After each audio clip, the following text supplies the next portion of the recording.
My neighbor drilled through my wall to mount his TV. He didn't just shatter my aquarium, he shattered his ego and life.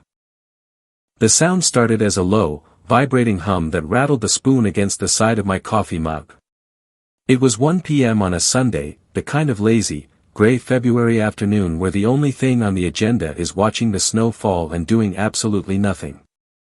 I was sitting on my couch, staring at the pride and joy of my existence, a 100-gallon, rimless Red Sea Reefer saltwater aquarium.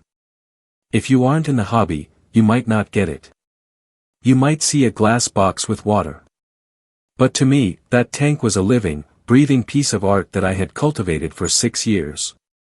It held a delicate ecosystem of SPS corals, rare torches that flowed in a current like neon hair, and fish I had raised since they were the size of a fingernail. It was peaceful. It was silent. The hum turned into a grind. It was coming from the shared wall behind the tank. I live in a condo complex. The walls are decent, usually soundproof enough that I don't hear footsteps, but this sounded like someone was trying to excavate a tunnel into my living room. I stood up, frowning. "What are you doing?" I muttered to the wall. The vibration was so strong I saw the water surface in the tank ripple. My clownfish, usually brave little guys, darted into the anemone for cover. I walked over to the wall, intending to knock on it, to let the guy next door, Brad, a guy who wears sunglasses indoors and refers to women as females, know that he was shaking my fixtures. But before I could raise my fist, the sound changed. It went from a grind to a high-pitched whine, the sound of a power tool hitting zero resistance. Then, the unthinkable happened. I watched, in slow motion, as a spiral steel drill bit, thick as my thumb, punched through the drywall directly behind the center of my tank. It didn't stop at the drywall. It kept spinning, driven by an aggressive hand on the other side. It made contact with the back pane of the aquarium. Crack. The sound wasn't like a window breaking. It was like a gunshot. A spiderweb of white fractures instantly shot out from the point of impact, covering the entire back panel of the tank. I screamed. I didn't mean to, it just tore out of my throat. "Stop." But Brad didn't stop. He pushed harder. The glass gave way. It wasn't a leak. It was an explosion. 100 gallons of saltwater, weighing roughly 850 pounds, released its potential energy all at once. The back panel blew out. The water didn't just drip, it surged. A tidal wave of brine, sand, and livestock crashed into my living room wall, rebounding onto the hardwood floors. I was hit by a wall of water. It knocked me backward over the coffee table. I landed hard on my hip, sputtering, tasting the salt on my lips. The silence that followed was deafening. No filter hum. No flowing water. Just the wet, slapping sound of liquid spreading across the floorboards and the terrified flopping of fish on my Persian rug.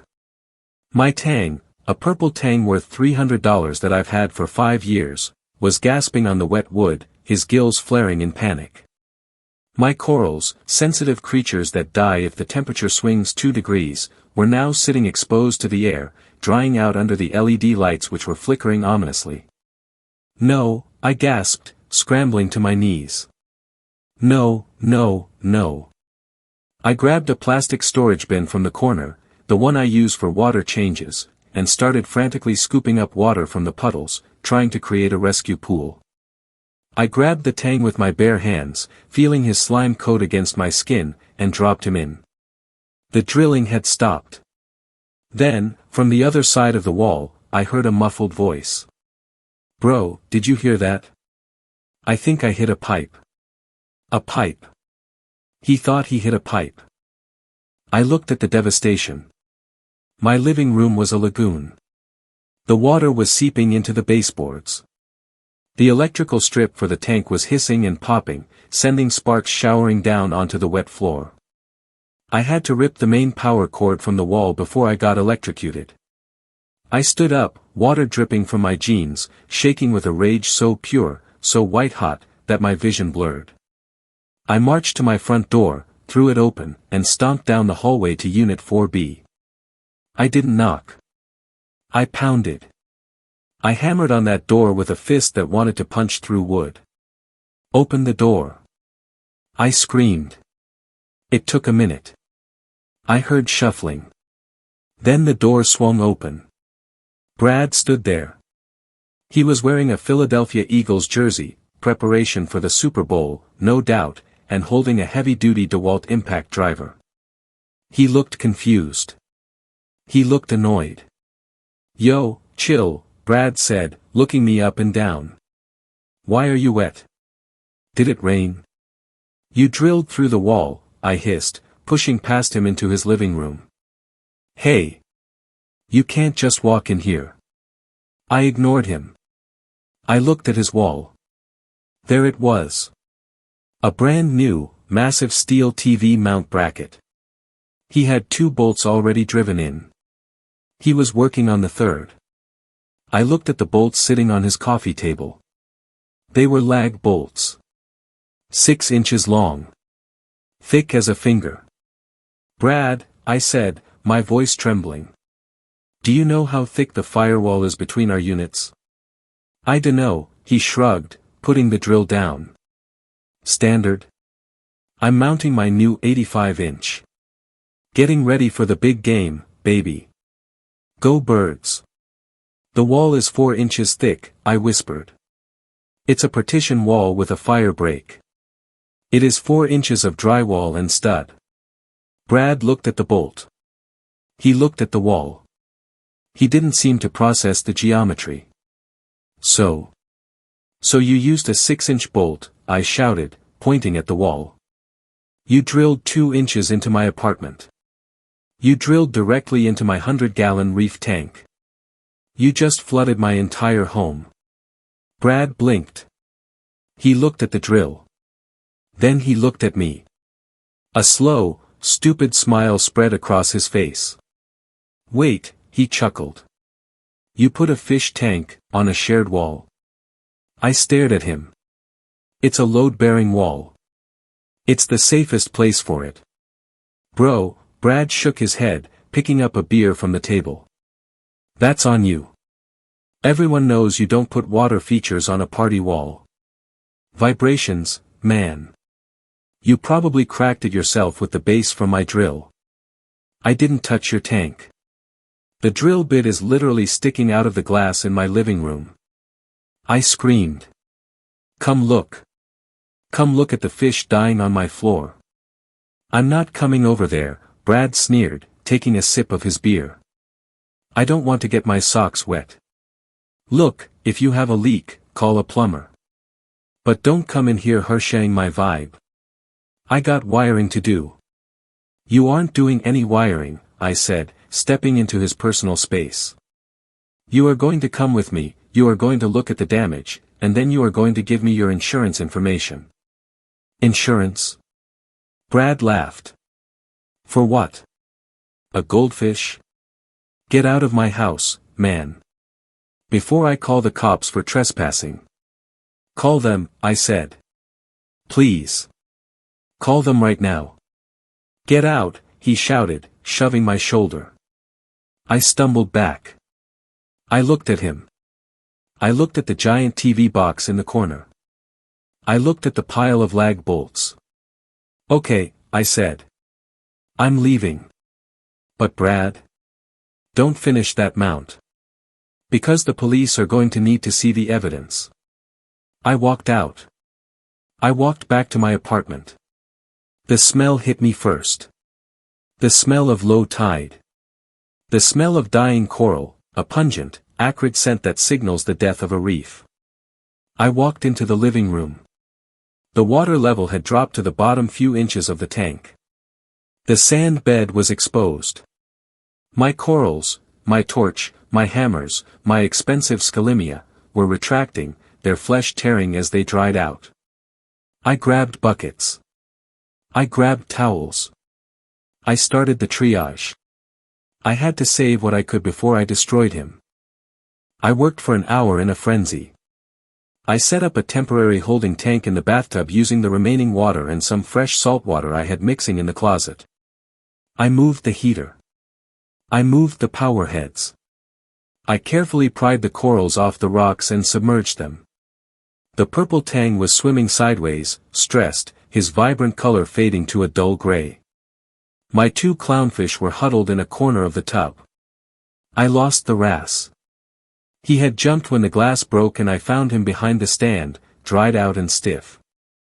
I held the little fish in my hand for a second, feeling a fresh wave of grief wash over me. He was a 6-line wrasse. He had personality. He ate pests. He was a pet. I put him in a Ziploc bag. Evidence. I walked out to the living room. The water had stopped spreading, mostly because it had soaked into everything. My rug was ruined. The hardwood floors were cupping, the edges of the planks curling up as they absorbed the moisture. The drywall around the hole where the drill bit had punched through was turning to mush. I picked up my phone. I dialed the non-emergency police line.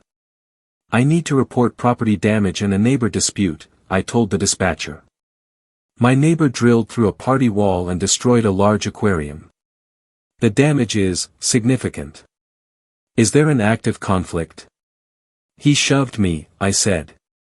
But I'm in my unit now. I need an officer for a report. We'll send someone over. Then I called the HOA emergency line.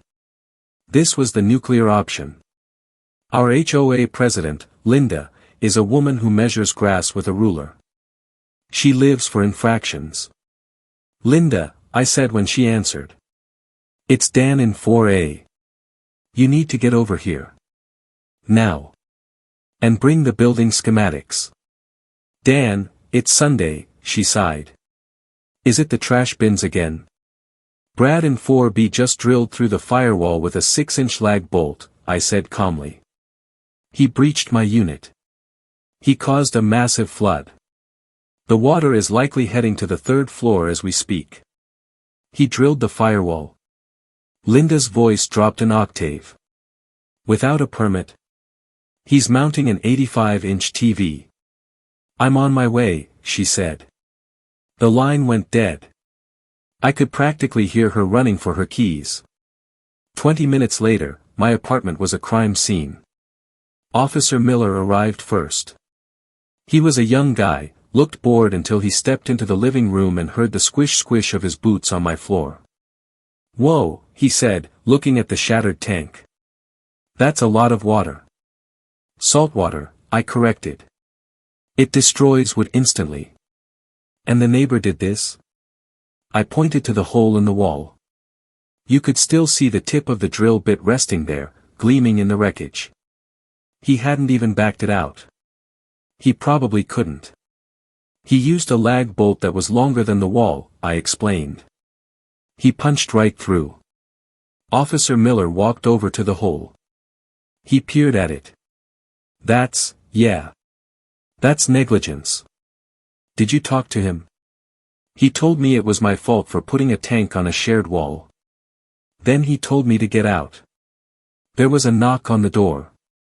It was Linda. She marched in, holding a roll of blueprints, followed by the building superintendent, a guy named Rick who looked like he'd rather be anywhere else. Linda looked at the floor. She gasped. She looked at the tank. The structural damage, she whispered. Rick, check the unit below. Go to 3A. See if it's raining. Rick ran out. Dan, Linda turned to me. Did he submit an ARC form? An Architectural Review Committee request for wall modification? I doubt it, I said. He just moved in 2 months ago. We have strict rules about the firewalls, Linda said, her eyes narrowing. You cannot penetrate them more than 1 inch.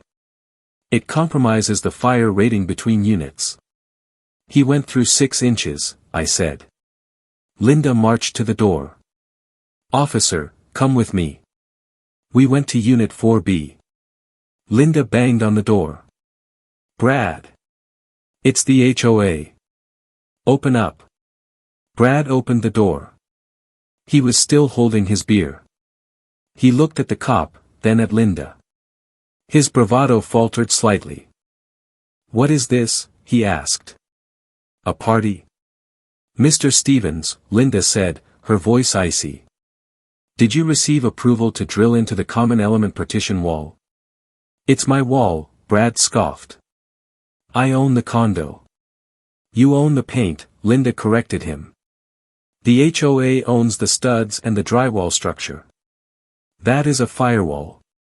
You are strictly prohibited from modifying it without an engineer's report." "It's a TV mount," Brad yelled. "It's not a renovation." "Officer," I stepped forward. "I'd like to show you the bolt." I pointed to the coffee table where the box of bolts still sat. The box read, "Heavy-duty lag screws, 6-inch." Officer Miller picked one up. He looked at the wall where the mount was half-hung. "Sir," Miller said to Brad. "You use these?" "Yeah. For security. I didn't want the TV to fall." "Well," Miller said dryly. "It didn't fall. But you penetrated your neighbor's residence. That's criminal mischief, property damage. And since the value of the damage is clearly over $1,000, it's a felony-level offense if he presses charges." Brad's face went pale. "Felony? It was an accident. I didn't know the wall was thin." "Ignorance isn't a defense, Brad," I said. "You didn't measure. You didn't check. You just drilled." Rick, the super, came running up the stairs. He was out of breath. "It's bad," Rick panted. "Unit 3A. The water is coming through the light fixtures. It's pouring onto their sofa. The drywall on the ceiling is sagging." "Oh God," Linda put her hand to her chest. "That's mold remediation. That's structural drying. That's expensive." Brad looked at Rick. "What?" "The downstairs neighbors. You flooded 2 apartments, Brad," I said. "Saltwater. It conducts electricity. You're lucky you didn't burn the building down." I have insurance," Brad stammered. "My homeowner's insurance will cover it." "Maybe," Linda said, unrolling the blueprints. "But since you performed unapproved, illegal modifications to the structure in violation of the bylaws, your insurance might deny the claim due to negligence. Which means, Mr. Stevens, you are personally liable." Brad dropped his beer. It hit the carpet and foamed over. He didn't even notice. "How much?" he whispered. I pulled out my phone. I had been doing the math while I saved the fish. The tank alone was $2,000, I listed. The equipment, lights, skimmer, pumps, another $3,000. The livestock. I had colonies of coral in there that I've been growing for years. Market value is probably around $5,000. Plus the floor. My floors are Brazilian cherry. To match and replace. $4,000. I looked at him. That's 14 grand just for me. Plus the downstairs unit. Plus the remediation team that needs to come out tonight to suck the water out of the walls. You're looking at $30,000, Brad. Minimum. Brad sank onto his couch. He looked at the half-mounted TV bracket. "I just wanted to watch the game," he whimpered. "Officer," I said. "I want a report filed. I want everything documented. The bolt size, the lack of permits, his admission that he did the work." "You got it," Miller pulled out his notebook. The next few hours were a blur of restoration crews and insurance adjusters. A team arrived with industrial dehumidifiers and fans. They tore up my floorboards. They cut out the bottom 2 feet of drywall in my living room to let the studs dry. My apartment looked like a war zone. I spent the night sleeping on the floor of my bedroom because the noise of the fans in the living room was like a jet engine. The next day, I got a call from my insurance adjuster. "Mr. Dan," she said. "We've reviewed the police report and the HOA violation notice. We are going to subrogate against Mr. Stevens' policy. You don't have to pay your deductible. We're going after him for the full amount. Good, I said. However, she added. His insurance company contacted us. They are sending a fraud investigator out. Fraud? They believe he may have misrepresented the work as being done by a professional. If he lied on his policy application about DIY work, they might drop him completely. If they drop him, who pays? He does, she said. We sue him directly.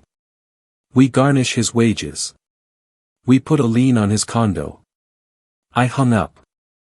I walked into the living room. It was empty. The tank was gone. I had hauled the shards out to the dumpster. The silence was heavy. I looked at the bucket in the bathroom where my tang and clownfish were swimming in circles, confused and cramped. They were alive. But their world was gone. There was a knock on the door. I opened it. It was Brad. He looked terrible. He hadn't slept. His eyes were red. Dan, he said. His voice was small. The arrogance was gone. The bro persona had evaporated. What do you want, Brad? I'm sorry, he mumbled. I didn't know. I really didn't know. You didn't care, I corrected him. You laughed at me. You told me it was my fault. I was scared, he admitted. I knew as soon as I saw the water. I knew I messed up. Look, my insurance, they're sending me a reservation of rights letter. They might not pay. I heard. If they don't pay, tears welled up in his eyes. I'm ruined, Dan. I don't have 30 grand. I spent my savings on the down payment for this place. If you sue me, I'll lose the condo. He looked at me, pleading. He wanted me to say it was okay. He wanted me to say we could work something out. I looked at the bucket in the bathroom. I thought about the wrasse in the Ziploc bag. I thought about the 6 years of patience and care that he destroyed in 6 seconds with a power tool because he wanted a bigger TV. You should have measured the wall, Brad, I said. Please, he begged. Can't we just say it was a pipe? Can't we tell the insurance it was a pipe burst? Help me out. You want me to commit insurance fraud? I asked, my voice rising. You want me to lie to the police report? Just fudge it a little. Get off my porch, I said. Dan. Get off my porch. He turned and walked away. He looked like a man walking to the gallows. I closed the door. 3 months later, the settlement came through. My insurance paid me out fully, then went after Brad. Brad's insurance denied his claim. The clause was clear: illegal or unpermitted renovations are excluded from coverage. My insurance company sued him. The neighbor downstairs sued him. The HOA sued him for the damage to the common elements, the firewall. Brad declared bankruptcy last week. His condo is listed for foreclosure sale. I have a new tank now. It's bigger. 150 gallons. It sits on the opposite wall, far away from the neighbors. I saved the tang. He's happy. He swims in the current, oblivious to the fact that his previous home was destroyed by a lag bolt. Sometimes, when I'm doing maintenance, I hear noises from next door. It's empty right now, but they're showing it to potential buyers. I hear people walking around. I hear them talking about renovations. We could put a TV on this wall, I heard a guy say yesterday. I tapped on the wall. Knock. Knock. Don't even think about it, I whispered. So, tell me. Am I the monster for letting my neighbor lose his home over a fish tank, or did he just drill his own financial grave? If you have made it this far and want to see more videos like this, then kindly subscribe and turn on notifications so you may never miss another story like this.